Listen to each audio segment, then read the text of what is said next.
Ix-xogħlijiet ta' restawr f'wieħed mill-kuruturi tal-Palazz tal-Gran Mastru fil-Belt waslu fi stadju avvanzat. Dan tħabbar waqt żjara li għamel il-President ta' Malta George Vella fuq il-għan tax-xogħol.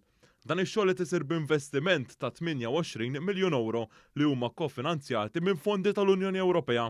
Dan il-proġett qed jitqies bħala l-akbar proġett ta' restawr f'pajjiżna. Bħalissa beda jinkixef ix-xogħol estensiv ta' restawr fis-suffett, il-ħitan tal-kuruturi u anke l-art tal-irħam tal-pjano nobile.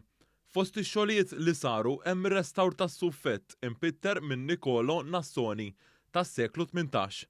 Dwar dan il-proġett kellimna mal-perit responsabbli tal-proġett David Zara. Bosta affari interessanti li sibna barra il-kulur oriġinali li stet nirreplikawh fuq il-ħitan, sibna wkoll armi eraldiċi u wkoll vista ta' flamingu u xena tal-baħar, kif ukoll wara l-lunetti impitrini, ġifieri wara l-lunetti tal-kanvas, meta qlajnihom u bdejna nneħħu żeba sibna wkoll xi dekorazzjoni mpittra mal-ħitan.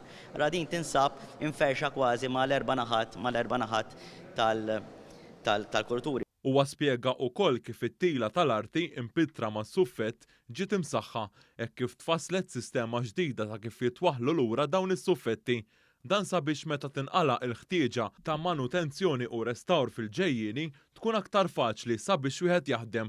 F'kummenti lill-medja, il-President George Vella qal kif dan il-proġett se jkun qed jagħti l-ħajja lil dan il-palazz u l-kuruturi li minnhom tmexxa il-pajjiż għal madwar 500 sena. Il-wirt kbir li għandna kulturali f'dal pajjiż.